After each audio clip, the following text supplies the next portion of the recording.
দশমীর দিন থাকে আনন্দ যাত্রা। সেখানে আমরা সবাই রঘুবীর ঠাকুরের গানে মাকে বিদায় জানাই।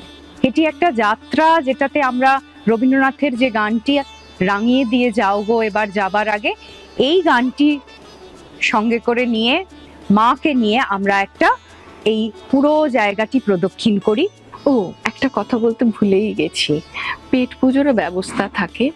সাবেকি ও আধুনিক নানা ধরনের খাবারের ব্যবস্থা থাকে। প্রত্যেককে জানানো রইল সপ্তমী, অষ্টমী, নবমী সন্ধে 6টার থেকে, আর মহালয়ার দিন আর দশমী বিকেল 3টের থেকে ঠাকুরবাড়ির শারদোৎসব। তাহলে আপনাদের সবার সঙ্গে দেখা হচ্ছে মহালয়ার আনন্দ মেলায়, পুজোর 3 দিন শিল্পাঞ্জলিতে, এবং দশমীর দিন আনন্দযাত্রা কিন্তু বাদ দেবেন না। নমস্কার। আসবেন কিন্তু। নমস্কার।